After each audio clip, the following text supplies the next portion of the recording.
Hodu Lashem ki tov ki le'olam chasto. Give thanks to God, for He is good, for His mercy is forever. I give thanks to God to be back here with you, my very dear friends, in our growing love affair and our relationship of mutual study and enlightenment, to be able to continue now with our work. And I pray to God that this time in our meetings over the coming days, we will take our studies to a new level, including, since later on I'm going to be talking about the subject of healing, and integral to the Torah pathway of healing is song and music. I therefore like to attain what I feel has been the missing element in our work together, and my work with many non-Jewish people over the last years, and that has been an element of music, song, and devotion that we can all share.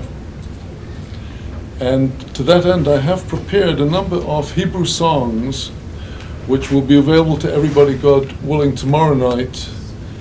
And they have the English translation and also the pronunciation of the Hebrew written in English letters, so that everybody will be able to join in if you wish. And I've chosen songs of devotion, including some psalms and other songs that speak to the one God that joins us all together. And in this spirit, I'd like to begin tonight's opening meeting with my favorite song, which is at the very opening of the Hebrew Siddur, the prayer book, the song which we call Adon Olam, Master of the Universe. Lord of eternity, who reigned before any creature was created. At the time that all was made by His will, then King was His name declared. And after everything has finished, He alone will rule in awesomeness. He was, He is, and He will be in splendor. He is one, there is no second to compare or to be His peer. Without beginning, without end, His is the strength and dominion. And He is my God, my living Redeemer, the rock of my trial in time of trouble. He is my ensign and my refuge, the portion of my cup on the day that I will call. Pray to God. In His hand I entrust my spirit at the time I sleep, and I awake, and with my spirit, my body, God is with me, I shall not fear.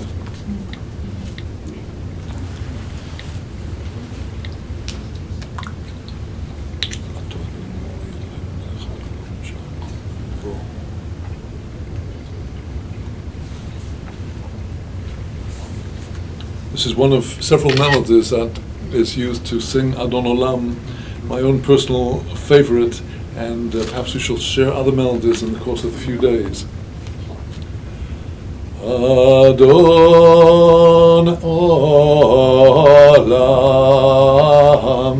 Asher Molach B'terem Kol Yitzir Nivra L'Nasa V'chevetzo Kol Azai Melech Shemo Nikra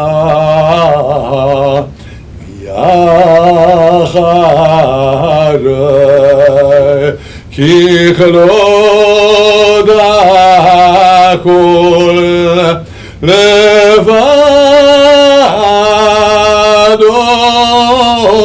Im Eloch Nora Ve'o Haya Ve'o Hove Ve'o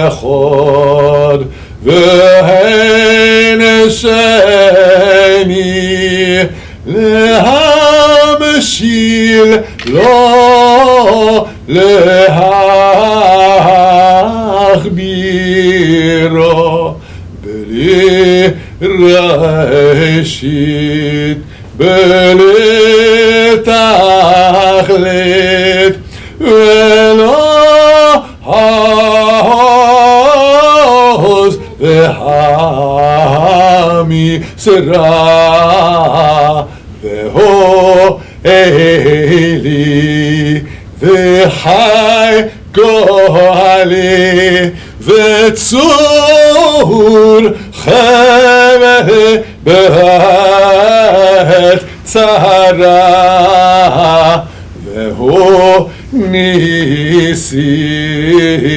umanos li mnat kosi b'yom ekram b'yado afekir rochim b'hat yishal v'ha'ira v'himerochi geveate Adonai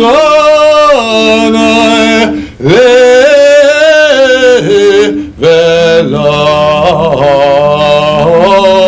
ira.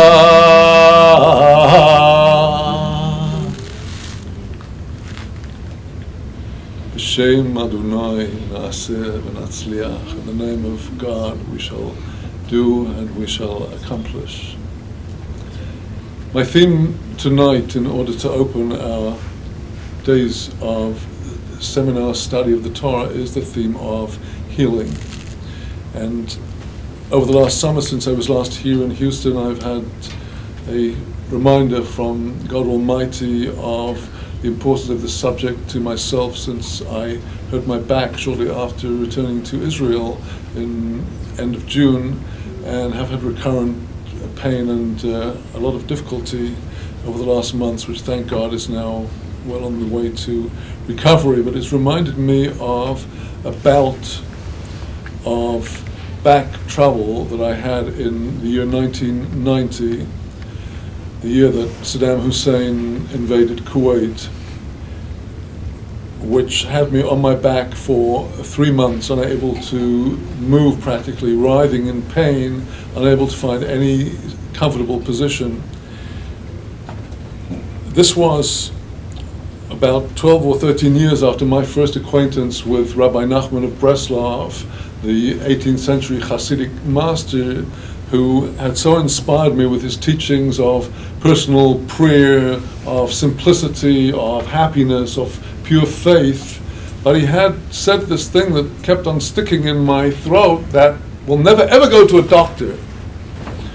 And this is amazingly relevant today in America in 2013, faced with all of the issues being raised by Obamacare. It's a pity that I was not invited to be the consultant and to introduce them to the wisdom of Rabbi Nachman, which could have saved millions and millions, and could have saved people so much pain and trouble if we had understood this pathway.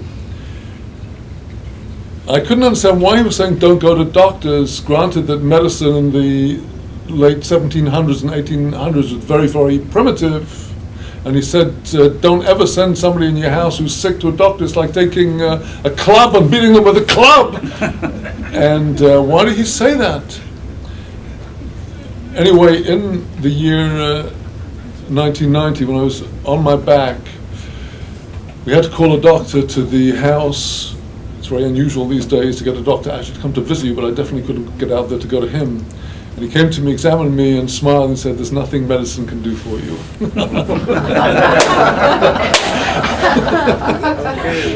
And I had a few months to think about all of this. I had for the previous few years been engaged in trying to see the connection between Rabbi Nachman's teachings on private prayer, Hitbodedut, and meditation, and many of the spiritual pursuits that were very current in the 1980s and 1990s and still are. And I began to realize just how much of his writing is based on, it surrounds the subject of healing. And when we're talking about healing, we're talking both about the physical healing of the body and the spiritual healing of the soul. And we're talking about the healing of our families and our workplace and our society and our communities and our countries and our world. This is a tremendously broad subject. And I came to the conclusion through some years of research and contemplation that there was nobody who expressed the authentic Torah pathway of healing like Rabbi Nachman in its pristine purity. And I hope that my remarks tonight will make that clear. Everybody knows that there's nothing like my son, the Jewish doctor, and medicine has been a favorite occupation of many Jews in the modern era. And so it was classically some of our greatest scholars and sages like Moses Maimonides, Rambam, and Nachmanides, Rabbi Nachman ben Moshe, the medieval Kabbalist and commentator. They were outstanding healers, as were some of the outstanding sages of the Talmud. They practiced medicine in the ways that were known in their time and perhaps in metaphysical ways. But that is not the kind of healing Rabbi Nachman is talking about. And I would like tonight to follow a pathway into what I have had the audacity to call the traditional Jewish pathway of healing, the traditional Torah pathway of healing. Because it seems to me that this is integral to the pathway of the Torah, the 5 books of Moses.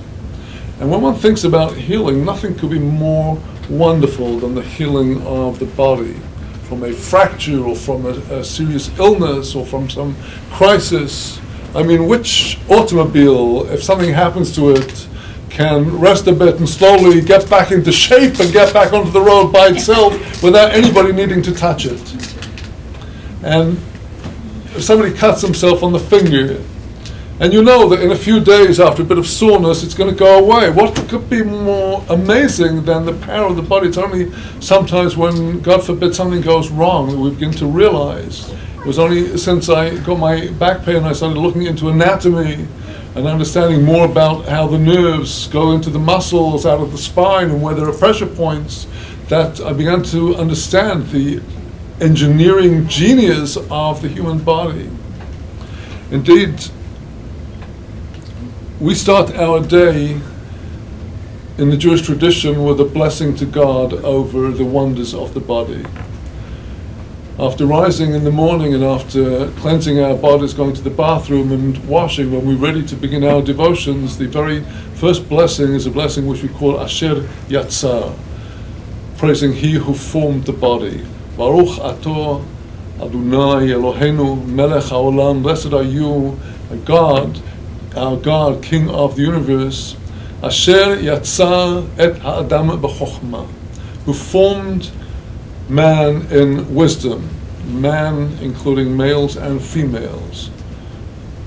Asher Yatzar et Ha'adam b'chokhmah uvaravo nekavim nekavim chalulim chalulim. You created in the body passageways, cavities, openings. It is known and evident in front of the throne of your glory.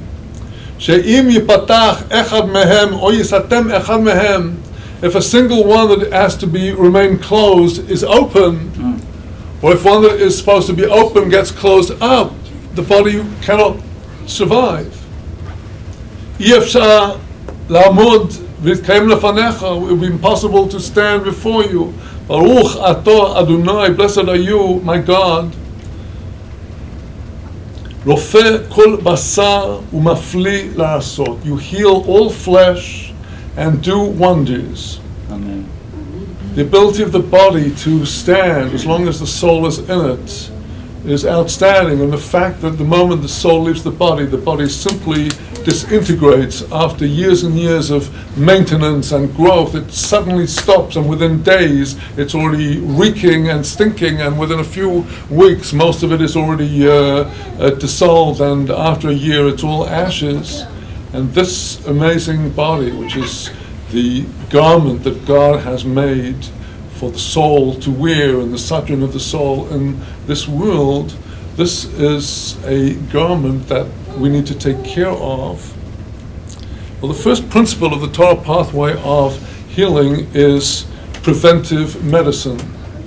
And this is so much at the heart of the Torah pathway that it is learned out by our rabbis from the verse in Deuteronomy chapter 4. In Deuteronomy chapter 4, Moses, at the end of his ministry, is beginning his final reproof to the children of Israel, and he, among many articles of reproof in Deuteronomy chapter 4, verse 9 and onwards, he reminds Israel, you must always guard that you will never ever forget the covenant at Sinai. Moses says to Israel, only guard yourself and guard your soul very much, lest you forget the things that your eyes saw, and lest they depart from your heart all the days of your life. You shall make them known to your children and your children's children, the day when you stood before the Lord your God in Horeb, when God said to me, assemble the people, and I will make them hear my words, that they shall learn to fear me all the days that they shall be living on the earth, and their children that shall they teach. This is Moses' admonition to Israel, always to remember the Torah as if we today are receiving it with the same intensity and inspiration as the day it was given in Mount Sinai. Now there's a very curious verbal repetition in the verse with which I started. It says, only guard yourself and guard your soul very much, lest you forget these words that your eyes have seen. What is the difference between guarding yourself and guarding your soul? The difference is that there are things you have to do to guard your body, there are things you have to do to guard your mind, soul, emotions, and spiritual life. So these are two aspects, both of which are included in Moses' admonition to remember the receiving of the Torah, because physical health, in as much as we are able to preserve ourselves in health and guard our health, is a necessary precondition for the fulfillment of the Torah. And our commentators, the rabbis on this verse, have explained this duplication, Rak hishomer lecha ushmor nafshecha ma'od, only guard yourself and guard your soul very much, that this repetition refers to spiritual self-maintenance and physical self-care. And the thing to point out before we start talking about healing is that first and foremost, the Torah was intended as a pathway of preventive medicine, of healthy living. The Torah is a pathway of life, teaching us how to bring our lives into a balance so that our souls and our bodies in the world we live in, with the work we have to do, our obligations to family and everything else, are all performed in a harmonious way that brings us closer to God. And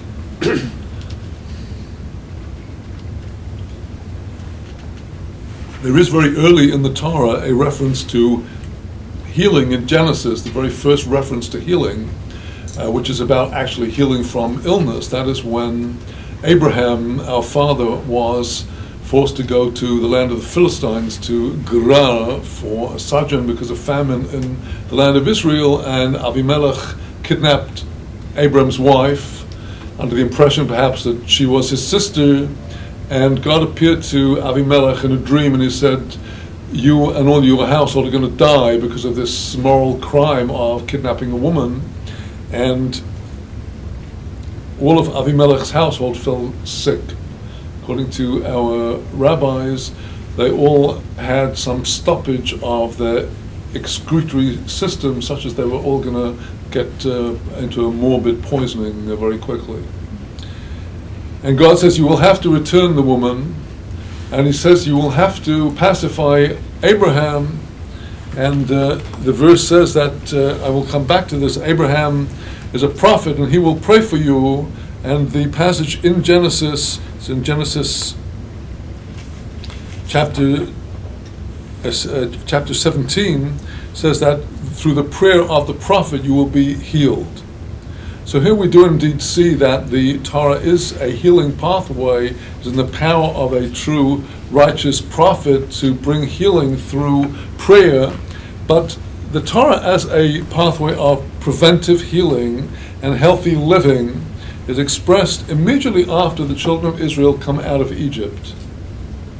They've just crossed the Red Sea, they've gone from servitude to freedom. They're now embarking on a new life. They're not simply a band of freed slaves who are going to live riotously for the next few months. They know that their destination is to go to Sinai. They're going to receive God's Torah, and already from the outset with the Exodus, they began to receive the first commandments. At the time of the Exodus, they received the Paschal Lamb and the various associated commandments. But right after the crossing of the Red Sea, we have the passage that shows that the essential pathway of the Torah is one of preventive medicine. This is in Exodus chapter 15, at the end of the chapter, right after the crossing of the Red Sea. It says that Moses brought Israel away from the Red Sea. They went to the wilderness of Shur. They went for 3 days in the wilderness. They could not find water, and they came to a place called Marah, bitter, the bitter place. But they could not drink the water from Marah, from the bitter place, for they were marim, they were bitter. And therefore he called the name of that place Marah, the place of the bitter water. And the people began to complain against Moses, saying, what shall we drink? And he cried out to God, and God showed him a tree. And he cast the tree into the waters, and the waters were sweetened. There he laid for him a statute and a judgment, and there he tried him. Rabbis say that after that tremendous miracle that was performed in that place, where the undrinkable waters through this mysterious tree, the tree of life that was cast into it, became drinkable, at this juncture God revealed the very first commandments to Israel. And that is the import of the verse that I just read, that after the waters being sweetened, the Hebrew says, Sham samachok umishpat v'sham nisao. There he laid down for him a chok, a statute, and a mishpat, a judgment, and there he tried him. Well, chok and mishpat, statute and judgment, are the two words that are used of the commandments of the Torah. According to tradition, Moses at that time received 3 commandments: the commandment of the Sabbath, the commandment of the ashes of the red heifer, that is the chok, the statute, and the laws governing our relationships with each other in business and all the affairs between man and man. Those were given at Marah, as they were now just a little over a month away from being at Mount Sinai. Now the verse that follows this, right after those words where it says, there he gave him a statute, these are the first commandments given to Israel, the verse says, Genesis chapter 15, verse 26, and he said, if you will surely listen to the voice of the Lord your God, and you shall do that which is right in his eyes, and you will listen to his commandments, and you will guard all of his statutes, all of the illnesses that I have put upon Egypt I shall not put upon you, for I, God, am your healer. You won't get sick because you'll be following a pathway of balance and harmony that will lead to health of mind, spirit, and body. All the illnesses that they had seen in Egypt, the terrible illnesses, we know just how ramified Egyptian medicine was in ancient times. They were very sophisticated. They were probably doing all kinds of treatment. And God says to them, you don't need any of that. you will be what a solution to the problem of Obamacare. Right. That look, this pathway. All you got to do is to observe the Sabbath and to be decent to one another and Right. to give your tithes and to follow this pathway. No need for all of that. A pathway of preventive medicine, and so also the verses later on in Exodus.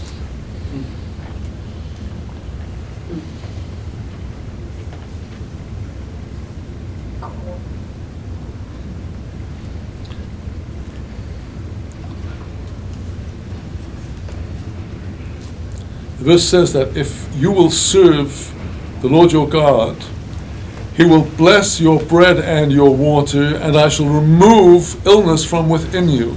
Exodus chapter 23, verse 25. If you will serve the Lord your God, then He will give blessing into your bread and water. You will not need medicine, because your very basic bread and water that you eat will have healing and healthful properties. And it says explicitly, I will remove all illness from within you. Well, now, from the narrative of Abraham going to Avimelech and Avimelech kidnapping Abram's wife against the Noahide laws of respecting marital relationships, and Avimelech subsequently being afflicted with all his household with a morbid illness, we see that from the Torah perspective, illness is not simply a chance affair that people unfortunately get sick. Now, this is a very, very delicate subject, because illness is a terrible thing. There are congenital illnesses, there are illnesses that people contract through seeming accidents, and but there are many conditions that people bring upon themselves in one way or another.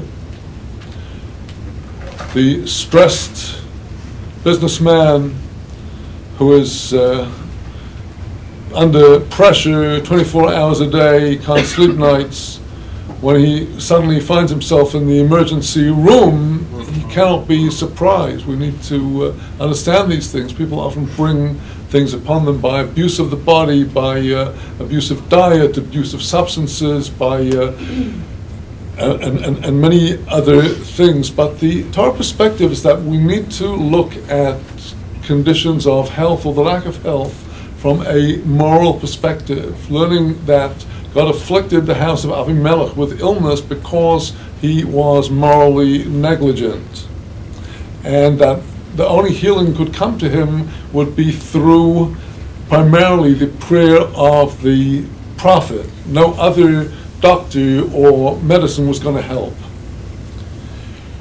Well, now if we will pursue the Torah pathway through the 5 books of Moses, one of the major places where the Torah addresses illness is in Leviticus, in the portions that deal with the illness that in Hebrew is called tzara'at, which is translated somewhat misleadingly into English as leprosy. This leprosy addressed in the Torah is not necessarily clinical leprosy, although it may include it, but also included a variety of different kinds of skin manifestations, baldnesses, and other blemishes on the body. And our rabbis darshan learned out from words in these passages that the Torah is teaching us that the roots of physical manifestations are likely to be spiritual. The very name of the person who is suffering from this illness of tzara'at in Hebrew is mitzorah. Mitzorah is the noun formed from the noun applying to the person who has the illness. Mitzorah, our rabbis darshan the Hebrew motzi ra. The son of tzara'at, leprosy, comes from one who is motzi ra. He brings forth evil from his mouth. And because he casts aspersions on others and casts blemishes on others through his cutting tongue, he is afflicted with bodily manifestations, which shows that he has inner blemishes which are now surfacing on his very skin. And the Torah has a very complex typology of the different manifestations of this illness. And in the Talmud and the Midrashim, there are countless discussions about what the different moral causes of these different scars would be. Now, one of the great mysteries of these passages in Leviticus is that we have the very complex typology of the illnesses. We have the instructions to the Kohen, how he is, if he finds somebody suffering from one of these blemishes, how he has to declare him impure. And the leper has to go off to a solitary place, sit alone, tell everybody that he is impure, and sit in sackcloth and ashes and mourning with his head covered in shame. And right after that, we hear about the procedure for the purification of the now healed Metzorah. After everything has gone away, he is able to begin the process of purification. He has to have a ceremony with the birds and the hyssop and the cedar dipped into water and sprinklings, and he then has to undergo a 7-day period of cleansing with shaving the whole body, and then he has to bring sacrifices to the temple to atone for his sin, and then he is able to come back into the community. He was cast out, he had to sit alone, and only when he's completely purified can he join everybody else. The mystery is that nowhere does the Torah say a word about how he actually gets healed. Not a word. And the implication is that how he got healed was through the teshuvah, the repentance that he was forced to do when he's sitting there in the alone in his solitary place, and having now to tell everybody how impure he is. He's now internalizing the knowledge that he has sinned, he's transgressed, and he has to repent, and that inner process happens in his heart. And the Torah does not need to even speak about it, because it's self-evident that that's the only way he can heal.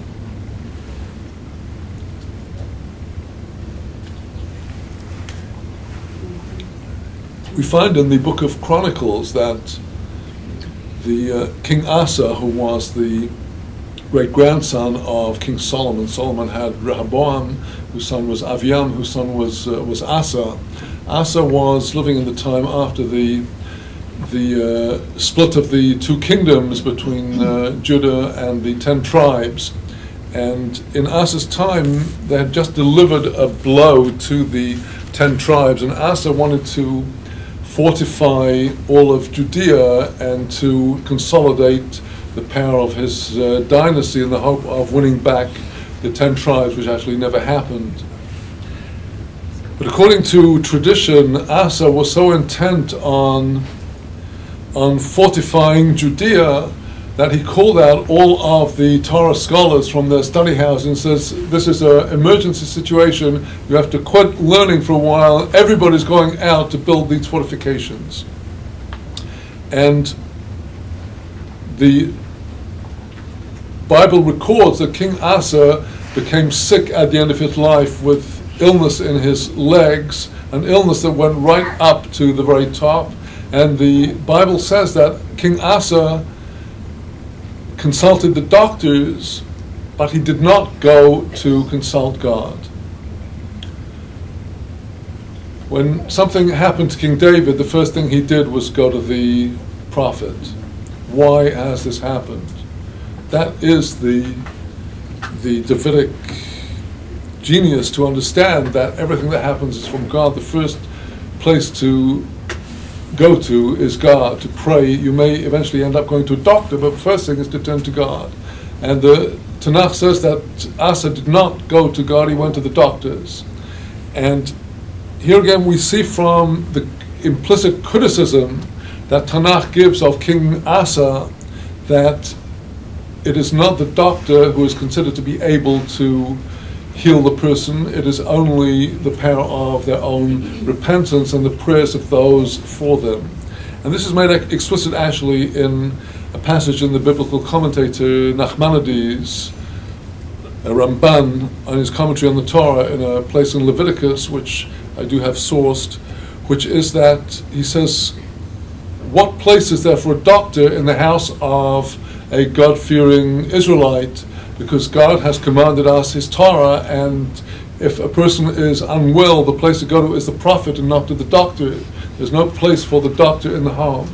Now, here we hear an echo of something that was practiced in certain well-known sects here in America, faith healers who would, under no circumstances, go to a doctor. And if I mention these ideas, we have to understand that I'm talking here in the realm of study and theory, but not practically in terms of what we should do, God forbid, if we need attention. But Nachmanides and Rabbi Nachman of Breslov after him came down thunderously against going to doctors. And now I'd like to go into what they were proposing in its place. And now we shall come to the real beauty of the Torah pathway of healing, where we enter the realm of song and music. Because the greatest healing figure in the whole of Tanakh is none other than the sweet singer of Israel, King David HaMelech. And the very first thing that we hear about David when he's revealed to the world after being anointed by Samuel is that he had the power to heal one of the world's greatest scourges of all, and that is depression. Nothing is worse than depression. Nothing leads to more war and hatred and damage and the destruction of peoples, of families, of lives than depression. And the first thing that we hear about King David is that he had the power to assuage the terrible depression that had descended upon King Saul.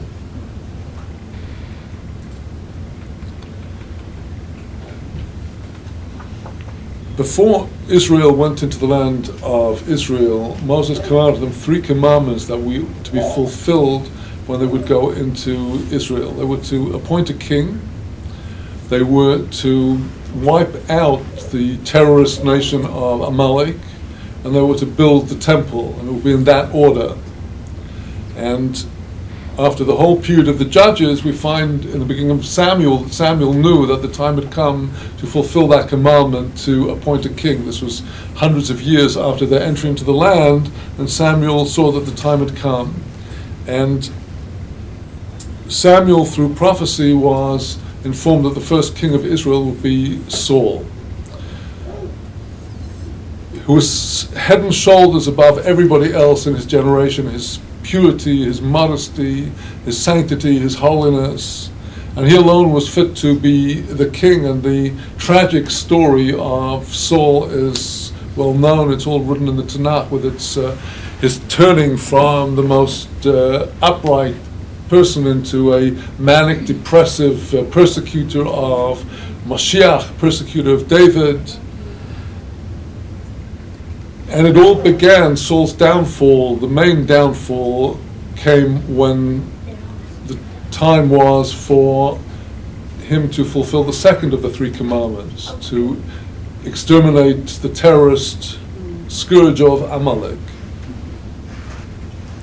Commandment in Deuteronomy to erase Amalek, the terrorist destroyers, from the world. And Samuel came to Saul and he said, now you're king of Israel, you must fight the war against Amalek, you must complete what was begun with Moses and Joshua before the giving of the Torah. Saul goes off, he marshals all the tribes of Israel under him and goes off to fight Amalek. He strategically empties the area of everybody else so that he can zoom in Amalek, and everything's going fine. And they come to this apparently very wealthy tribe who had enormous amounts of beautiful, healthy livestock. And when the people came to have to fulfill the commandment to destroy everything associated with the name of Amalek, they could not bring themselves to do so. And we see in the career of Saul that he had a fatal flaw, which was that when he was under pressure from everybody around him, he would give in, he would cave in to the people. And he caved in on this occasion, and he allowed them to sacrifice the lambs as if to God. And when it came to actually destroying the arch-terrorist, the king of Amalek, Agag, the people could not bring themselves to do so. They presumably appointed a Supreme Court with liberal judges who said it's against the rights of man to ever execute a terrorist. Whatever you do, you must not kill him, and maybe put him in prison for a couple of years before you release him, maybe exchange him for somebody else. And they didn't do it. And Samuel immediately comes to Saul and he says, you've blown it completely. You're rejected from being king of Israel. God is going to give your kingship to one who's better than you. And that is when God sends Samuel to anoint the true king of Israel in the incredibly beautiful narrative in Samuel chapters 16 and 17 onwards, when we're introduced to David.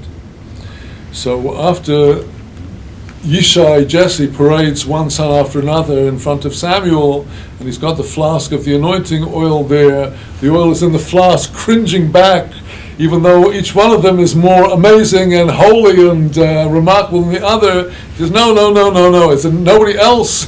Well, there's this little sunburned shepherd boy. Look, at least let's try and call him. And Samuel said to Yishai, send and bring him here, for I will not go until he comes here. And they sent and brought, and he was ruddy, with beautiful eyes and good appearance. And God said, rise and anoint him, for this is he. And Samuel took the flask of oil and anointed him in the presence of his brothers. And the Spirit of the Lord came upon David from that day and onwards. And Samuel went up and returned to Ramah. And the narrative continues immediately. The Spirit of the Lord had turned from Saul, and they were striking him a bad spirit from God. And the attendants of Saul said to him, look, the bad spirit of God is striking you. Please, our Lord, instruct your servants before you that we should seek out one who knows how to play on the kinor, the stringed instrument.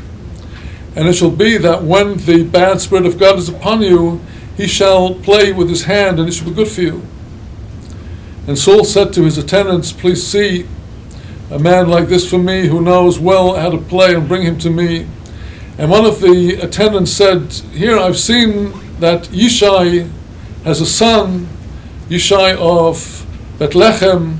He knows how to play. He is a mighty man of valor, a man of war, understanding the matter, a man of stature, and God is with him. That is the description of this young shepherd boy.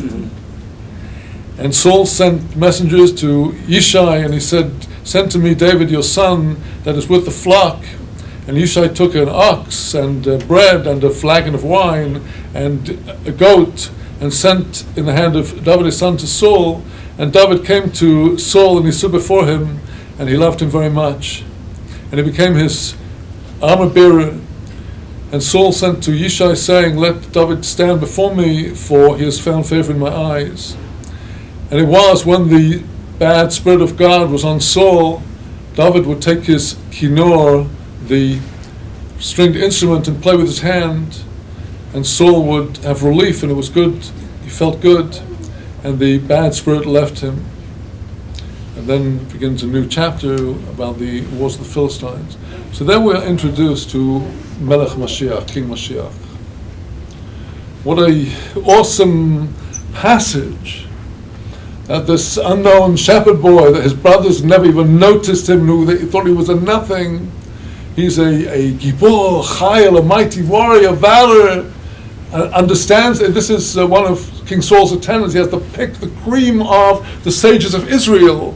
And they recognize in this young, fresh, new soul a completely original approach to Torah, which is the music of the Torah. Something never before heard since the time of Moses and his song, and Deborah and her song. Here is a musician who sings the song of the Torah, like King David says in Psalm 19, Zemirot Hayu chokecho, your laws were songs for me. Well, there is nobody who has understood and revealed the secrets of David's power of melody to heal than Rabbi Nachman. And it seems to me that Rabbi Nachman, of all these sages, plumbed the wisdom of the Kabbalah, the wisdom of Rabbi Shimon Bar Yochai and the other Kabbalists, and brought to us the authentic Torah pathway, which is that the healing of King David. And that is why it is Minhag Israel, the custom of Israel. In any situation, the first thing you do is reach for your Tehillim, the Psalms. Because the Tehillim are David's 150 Psalms, which are all healing. There are editions of these Psalms which actually print on different pages which bodily organ or system this is relevant to: the liver, the lungs, the heart, the digestive system. The Ben Ish Chai, the outstanding scholar of Iraq 100 years ago, wrote such a work. And embedded within this narrative are the secrets of healing. And they're revealed in the Kabbalah. The main source of all of these teachings on healing is the work called the Tikkun Zohar, a section of the Zoharitic writings attributed to Rabbi Shimon Bar Yochai, living in the 2nd century of the Common Era, the author of the Zohar.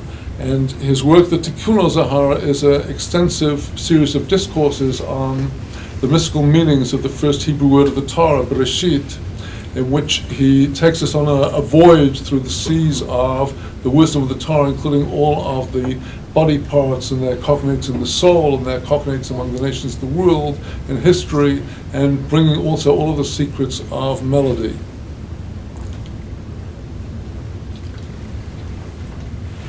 Let us consider the Torah scroll. As you know, the Torah scroll, if you don't know Hebrew, you don't know how to, even if you know the letters, you will not know how to read the text, because in the parchment scroll, the only thing that is written are the Hebrew consonants. And there's no vowels and no full stops, no commas, nothing to guide you how to interpret the Hebrew text. And the reason is very obvious, because the written Torah cannot live without the oral Torah, somebody getting up in the synagogue and actually reading the words off the page. It comes, the text on the page simply reminds him of what is the authentic God's word, but he has to speak it out in his mouth, and to do that he has to vocalize the letters. The 22 Hebrew letters are consonants, and he's got to know the right vowels, and this he can only learn from tradition.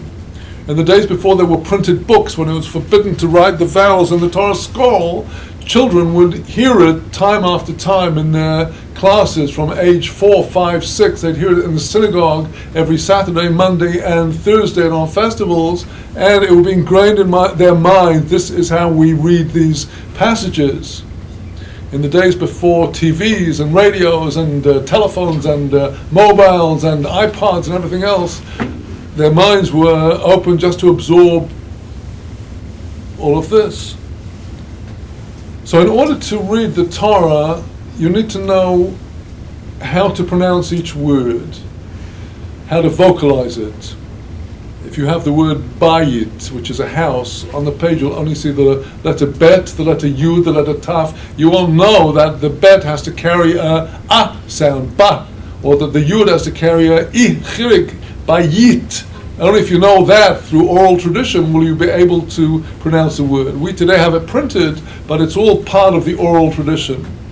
And so is the second element, the equivalent of commas, full stops, exclamation marks, and other methods of emphasis, italics. These are what we call the ta'amei amikra. In English, you translate that phrase as the notes of the cantillation, but it's not. The ta'amei hamikra is the reasons. When you talk to somebody, you let them know when you're pausing, when you're moving forward, when you're emphasizing something, when you're going at a tangent. And all of this is expressed in the cantillation notes of the reading of the Torah. They're not like a musical score. Each little sign on a word is a little tune in itself, which has a particular significance, telling you whether the sentence is beginning, it's in the middle, it's at a pause in the sentence, if it's a dramatic moment, if there's a lot to shout about and to emphasize, as we shall see this Shabbat when there is a very rare note of the cantillation at a critical point in the parasha. So we have three main elements of the Torah text: the letters themselves, which have been faithfully copied over by scribes from scroll to scroll, such that when we compare contemporary Torah scrolls with the scrolls of the Dead Sea, which were written 2,000 years ago, they are identical. The text with a tiny minimum of variance, which is nothing like the number of variants in the New Testament or in the Quran, a tremendous fidelity to the text as it was handed down. So you have the letters of the text, you have the oral tradition of the vowels, which join the letters together, and then you have the musical notes, which tell you how all the words join together to make sense of a narrative or a reasoned passage. Three elements: the letters, the vowels, and the cantillation. Well, now these three levels can be seen in the functioning of our bodies. The Hebrew letters are consonants, which means they're produced by putting the vocal apparatus in a particular situation. The letters that are formed on the lips, you've got to put your lips together and blow through, like when you do a b. When you do a b, you've got to put the lips together and blow through to let the air pass through. So the putting of the lips together is a purely physical thing which can only be animated when you blow breath into it and vocalize the bet. So the consonant is like the body, the physical body, which cannot move or do anything unless the breath of life blows through it. Well, now, each of the cells and each of the organs of our bodies is such a body that is lifeless without all of the metabolic processes that take place in the cells advancing. In other words, as long as the soul is in the body will continue to metabolize. The moment a person dies, the body will simply, within a very short time, cease to metabolize entirely. But as long as the soul is in the body is continuously metabolizing.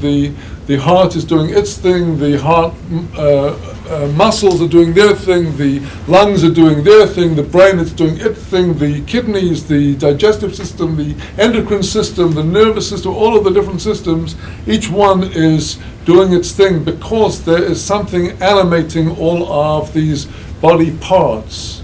And this we would call the level of the ruach, the level of the spirit, which is a wind blowing into the physical body and keeping it metabolizing. And this is the level of the nekudot, the vowels of Hebrew, which enable you to put the letters together. The cells of the body, or the organs of the body, are individual pieces that need to be connected. They have to work with one another. The lungs work with the heart, and the digestive system works with the liver, and so on and so forth. Everything has to work together, so they have to be connecting messages between them, the messages of the nerves, the messages, the hormones. These are all on the level of the channels of communication, which are connecting things together, which is the level of the ruach, the level of the vowels of the letters. But what is keeping all of this functioning in harmony? This is the level of nigun, melody. What is a melody? A melody is made of a series of notes that are organized together in a meaningful way, as opposed to noise. Noise is sound that has no meaning, but melody is sound that is produced by the musician in order to create meaningful messages to the people who are listening to the music. And music, we cannot rationally define what it does to us, but it affects our bodies, the rhythms of our bodies. It affects our hearts, our feelings, our moods, our hopes. It can express our ambitions and goals and desires. And just as an orchestra, all of the different parts of the orchestra are playing. They're all led by the conductor, who is controlling everybody and telling the violins when to come in and the soloists when to come in. So the whole body is governed by this command level, which is we call the neshama. So we now have three levels: the guf, the body; the ruach, the spirit; and the neshama, the intelligent, super intelligent source being brought down to the body, into the person from God Himself. The Proverb says a candle of God is the neshama of a man. Nir Hashem nishmat Adam. The candle of God is the neshama. We have these three levels. All of this is discussed in the Kabbalistic writings. One of the very few keys that exist to unraveling all of this wisdom is referenced by Rabbi Nachman in his very famous teaching. It's a great mitzvah always to be happy. Everybody's heard Rabbi Nachman, mitzvah gedolah, liot b'simchat tamid. It's a great commandment to always be in a state of happy optimism. And very few people actually have read the continuation, which is one of the remarkable short pieces of wisdom, where Rabbi Nachman is referencing writings of Rabbi Yitzhak Luria, the 16th century Kabbalist in Tzfat. And before I come to what Rabbi Nachman says about it, let me first share with you the teachings of Rabbi Yitzhak Luria, which are also grounded in the Zohar of Rabbi Shimon Bar Yochai, dating back to the 2nd century AD. He says that we can discern 10 broad pulses in the body. And he says that the doctors would know how to diagnose the person's illness from feeling their pulse. Anybody who's familiar with Chinese medicine knows that a Chinese doctor will actually test the pulse at many different points in the body. And Chinese medicine and also Ayurvedic Indian medicine know of multiple pulse shapes. In Chinese medicine they're given names like the dragon and the serpent and all kinds of names like that.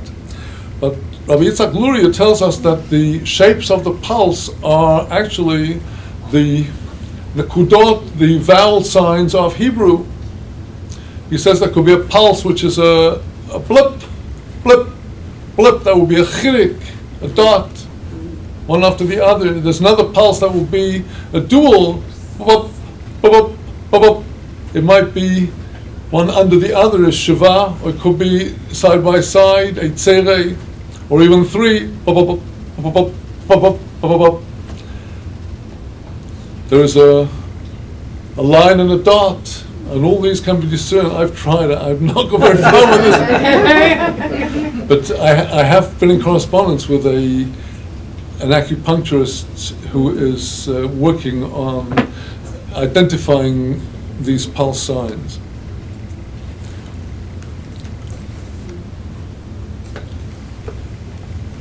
Well, there are 10 paradigm pulses because there are 10 sfirot, 10 attributes of the government of all things. And the different nekudot of Hebrew, of which there are 9, plus an absent 10th factor, which is whichever of the 9 is currently dominant, that's the 10th factor. So we can call them the 10 pulse signs, correspond to the 10 sfirot. And this subject I'm not going to go into in depth right now, but it's all available in my book, The Wings of the Sun, where everything I'm talking about tonight is contained in this book. The Rabbi Yitzhak Luria, the 16th century Kabbalist, tells us that since the vowels correspond to the 10 sfirot, if the doctor will discern in the unwell person a pulse that shows a particular attribute, a particular trait, that means that that is the factor in the person that is trying to fight back and bring the body back into balance. And he can thereby analyze from understanding the attribute that is present in the body's response to the attack and the illness, which aspect of the person spiritually needs to be strengthened in order to bring that person to a healing. In other words, we find in the writings of Rabbi Yitzhak Luria a little glint of a key to unlocking the mystery of the diagnosis of illness by the pulses. Now the pulses are that middle level of the ruach, the spirit, because it's the pulses that are evidence of the metabolism happening through the body, the blood going around the body, its passage in different parts of the body will tell the pulse analyst an enormous amount about the person's state of health. So the pulses are on the level of the ruach, the spirit that is pulsating through the person as long as the body is alive. And Rabbi Yitzhak Luria has given us a little glint into how we might understand the moral aspects of illness and unwellness, whether it's physical or spiritual, through understanding how the rhythms of the body are out. I mean, if you go into a hospital ward, you will often see all these graphs and squiggles, lines going up and down, rhythms. These are the pulses of the body. We're not necessarily talking about specifically the pulse of the blood, but we're talking about the way the energy is flowing around the body, be it through the nervous system, be it through the lymph system, be it through any other system of the body.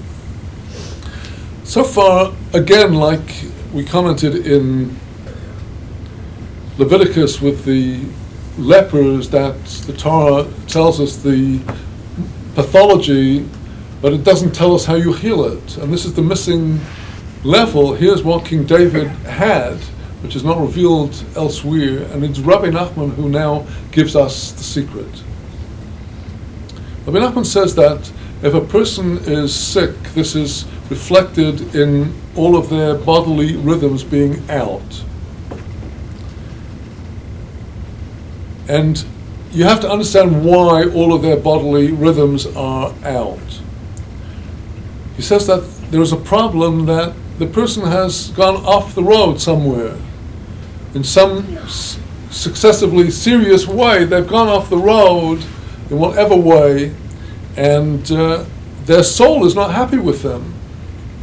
Because a person needs to be on the right road in order to fulfill the mission of the soul in the world. Our lives in this world are a gift that God has given to us to serve God and thereby come to embrace all of God's goodness. And if the person is instead occupied with a life of restaurants and self-abuse and of immorality and of frivolity and of waste of time and of subsequent heaviness and depression and tension and anger and all the rest of it, then the soul gets very unhappy with them, and the soul begins to want to depart. Enough already. Why do I have to suffer more sins, and we'll have to suffer more hell and purgatory? Let me already leave the person and get away. And that's why the person's body begins to sicken, because the soul that should animate the body is simply not doing so in the healthy way, and therefore the body begins to sicken. So what is it that will enable us to heal a person whose the rhythms are all out? And here Rabbi Nachman reveals an amazing, ingenious solution which is at the heart of such things as why the Breslover Hasidim will spend thousands of dollars to travel to the town of Uman in Ukraine in order to recite 10 psalms. 10 specific psalms that Rabbi Nachman advocated as the general remedy. A remedy for sin, a remedy for transgression, a remedy for ill health, a remedy for poverty. Why did he tell the world that 10 psalms can help you? 10 of King David's psalms. He picked 10 particular psalms from the book of Psalms, Psalms 16, 32, 41, 42, 59, 77, 90, 105, and 137 and 150. And he called them the general remedy because they combine all of the different songs that are contained in King David's book of Psalms, which has many different words in Hebrew relating to different kinds of song and music. He says, because if the level of the Ruach is impaired, all of the attempts to jumpstart it and resuscitate it will not work because the soul is not there. How can you draw the soul back? Through speaking the language of the soul, through music. The language of the soul is not medications and pills, and the language of the soul is meaning in life. It is hope. It is a ray of hope in a dark world. It is the ability to connect different things in life and make out of them a song of God's providence. Seeing our lives as a song that leads to joy, that leads to a destination of beauty and wonder. And this is the key to Rabbi Nachman's emphasis on simcha, which is on song. The Holy Zohar and the Talmud state that the entire book of Psalms is built upon 10 basic types of song. There are happy songs, there are sad songs, there are mournful songs, there are introspective and pensive songs, there are songs of love, there are many different kinds of songs, and all the different kinds can be rooted in 10 fundamental paradigms of song. Rabbi Nachman says that if the 10 pulses of the body are impaired, the way to revitalize them is through drawing down the 10 kinds of song. And he gave over this teaching in some very beautiful ways, and particularly in his stories, particularly in the very last of the lengthy stories that Rabbi Nachman told, when he told the story of a beggar who had no hands, who in fact had the best hands in the world, through whose fingers he could play all of the 10 kinds of melodies and capture the winds and turn the storm winds into mellow winds, and that way he could heal the daughter of the king, who was the assembly of Israel, through song. And we have the same idea that the healing is to come through song. I think we can connect the essential flaw of King Saul in a very important way with what we see in our era. We see an era in which the world is clearly in confusion, where governments are doing reckless things to one another, and if they are seemingly trying to avoid wars, they seem to be setting up situations for war and hatred very far into the future. And the basic flaw is when crime is not punished properly. It is an unchangeable statute of the Torah that a willful murderer must be executed. And it was in my childhood in Britain, in my youth, I was in the British House of Parliament in 1965 when they abolished the death penalty in Britain. I was in the spectators' gallery. And since then, murder has increased by leaps and bounds in Britain. The tolerant attitude to people who are menace to society is a crime against society of normal civilized people. And here precisely was the sin of King Saul, that when the prophet told him to seriously tackle evil head on and use your great spiritual power to overcome it, at the critical moment the streak of human pride showed up in the form of a liberalism that said, we can't go through to the end, we cannot wipe out Amalek completely.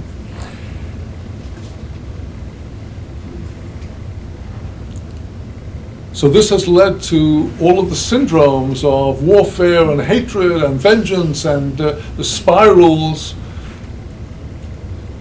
And speaking now, broadening this out beyond the health and welfare of the individual and the human body, but to the health and welfare of the world, I think what is coming from Rabbi Nachman's teachings is that we need to discover the melodies that can heal ourselves emotionally, heal our friends and our families. We need to discover new ways of relating to one another. We need to spread these vibrations and these melodies to the wider world. And this is the hope of healing of our families, of our communities, of our societies and our countries, and indeed the world. All of this applies very much in practice, and the main pathway that I've presented in depth in this book, The Wings of the Sun, which regretfully I could not carry a stock for sale here, but there's one copy that I might auction. This contains all of the information with all of the sources, all of the verses, all of the explanatory materials. And this book came out in the summer of 1995. It's subsequently been read by many, many Orthodox Jewish doctors who have been very favorable about it.